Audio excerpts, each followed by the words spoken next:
Brandon Aiyuk. There's been developments this week. For the first time in his on-again, off-again relationship with the 49ers, he has asked officially and respectfully, the key word is respectfully. I get the feeling it's about as respectful as the kitchen at the original beef, but respectfully requested a trade. And what I wrote yesterday, and I've kind of felt this all along, I just hadn't articulated it. My original reaction when we saw that Brandon Aiyuk was due to make $14.1 million this year, coming off of being a second-team All-Pro, getting over 1,300 receiving yards on only 105 targets. He was second in the league in yards per target at 12.8. Imagine what he would have done with 181 like CeeDee Lamb had. He had 105, and he still did over 1,300 receiving yards and was second-team All-Pro. 14.1. Whatever the appropriate number is, I think we can all agree at a time when we as a people can't agree on anything that 14.1 is too damn low. So at some point, Brandon Aiyuk needed to agitate because otherwise the 49ers were just going to try to, I think, coast through their contract situation and hold the veterans together for one more year. Now, they had to redo some of the contracts and create some cap space like George Kittle. I think Deebo Samuel also did a little something, but you've got Kittle and Samuel with big cap numbers, Trent Williams with a big cap number, Nick Bosa, second year of his contract, Brock Purdy, final year prior to when he will be eligible for a new contract. Christian McCaffrey gets a new deal. And here's Aiyuk. If you can hold him, it's a puzzle. If you can hold him in place as that corner piece at 14-1, it makes it easier to otherwise balance your cap. And I think they were hoping he would go along with that. And maybe after this year, they move on from Deebo Samuel and Brandon Aiyuk gets his reward and he becomes the top receiver. I don't know what they were thinking about doing after this year. I just had a feeling, I didn't hear this, but I think it's just common sense. They're just trying to get through this season and then some hard decisions about some pretty recognizable names. Kittle, Samuel, the two biggest, maybe Trent Williams as well as he's getting older. We all are. But they would make those decisions after the season. And if Aiyuk would go along with taking 14-1, that would work. He's not going along with it. And the one thing that he's finally realized, the way it works in San Francisco, and this is true of most organizations, whether in the NFL or some other sports league or anywhere, sometimes the wheel has got to squeak. Because you think about it from the perspective of management.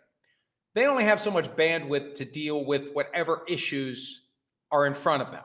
So you're basically putting out a fire here and putting out a fire there while you're otherwise trying to advance your agenda and take care of whatever projects you have, the things you're trying to proactively do to advance the interests of the company. While you're doing that, you've got stuff that pops up. You've got discontent among the workforce.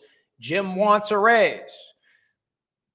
Gary wants to be transferred to a different branch, whatever it may be. Two people aren't getting along. You got to deal with those issues while you're otherwise trying to make the business go. So in the past, what we've seen with the 49ers, when there's a guy who's not happy, he makes it known he's not happy, and the 49ers have to deal with it.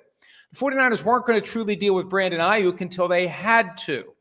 And they opted for a more discreet path before this week. And it just didn't work. It didn't work. I've been picking up some bits and pieces over the course of the past several months. Those of you who pay close attention to PFT Live and read the website know that we've reported a long time ago. The Steelers called the 49ers late February, around the time of the scouting combine, and inquired about Brandon Aiyuk, and they were told there will be no trade. Now, at some point after that, and I think the semantics have been very important, especially to Aiyuk's camp. I don't think he ever wanted it to be perceived that he was asking to be traded. What happened was, during these negotiations aimed at getting Aiyuk a better contract, the possibility was suggested of Aiyuk, through his agent, showing that other teams would pay him what the 49ers won't. And at the time, I think the number was around 28. It's probably gone up since then because the market has changed. But let's rewind to March, April, those weeks before the draft, after the money flowed in free agency, and you've got this guy available, and there are teams that have yet to exhaust first-round draft picks on receivers or high second-round picks on receivers, and maybe they would trade for Aiyuk and pay him. However they got there, the end result was Aiyuk's agent had permission to see if there were teams out there that would give him what he wanted. And I'm told that there were, at the end of the day, 5 teams willing to do what Aiyuk wanted by way of paying him. The problem, though, is in a situation like this, it's not enough to just pay him. You've got to trade for him. The 49ers didn't like any of the offers that were made by the interested teams to them so that they could pay Aiyuk the contract the 49ers want. You can imagine how frustrating that's got to be for the player. My current employer won't give me what I want. There's somebody else who will, but my current employer wants too much from the somebody else, preventing me from going to that other team and getting what I want. And at some point, this is where the 49ers need to take a step back. And I think that the hope is now that he's requested a trade, they will do this.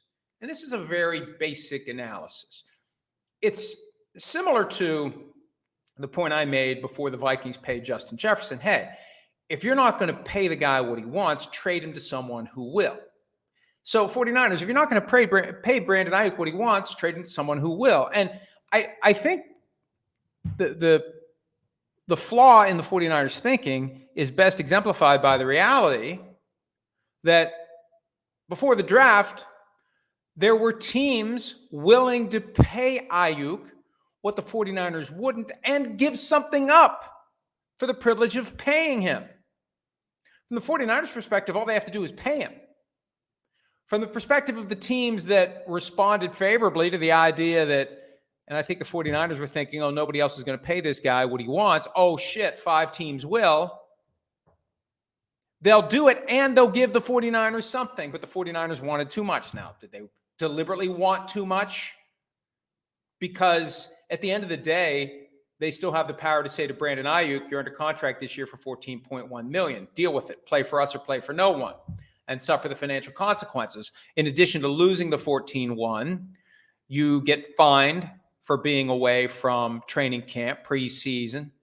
For players under their 5th-year option, the fine amount for holding out through a preseason game is the amount of a regular season game check. So divide 14.1 by 18, and that's what he gets fined for each of the 3 preseason games he'd miss. There's no signing bonus money he'd have to pay back, though, because he's in his 5th-year option. But still, you want to play football and you want to get paid. The 49ers hold the keys to your ability to play football, but you only get 14-1. Unless you take whatever they're willing to offer you, which will be below what somebody else presumably is willing to pay. So it's quite a conundrum for the 49ers and for Aiyuk. And now what's Aiyuk's move? Does he hold out? Does he take the best offer the 49ers will give him? Does he go from respectfully requesting a trade to adopting the Deebo Samuel approach where it kind of felt scorched earth? He's done. He's never playing for the 49ers again. Wants to be traded to a team in the East Coast. Remember all those reports from when Samuel wanted out? And there was that video clip. Somebody had a sign in a club about Deebo Samuel playing for the 49ers, and he's doing this. Like, it was weird. It was a 180 and then a 180 back again. He's out. He's done. It's over. Oh, wait, they gave him the contract he wanted, and now he's there. So I think what Aiyuk is realizing, he's never going to get the contract from the 49ers unless he agitates for it.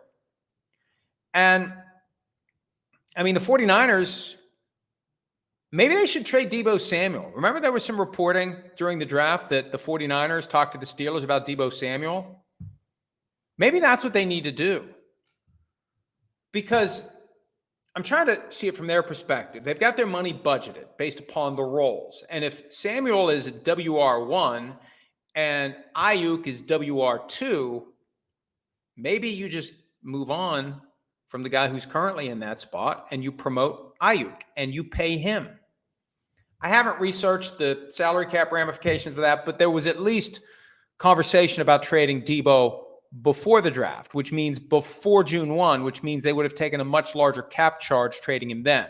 Now that we're past June 1, maybe they just trade Deebo instead. And the other complication, now that the draft has come and gone, and we've talked about this before, but it bears repeating before I move on to the next topic.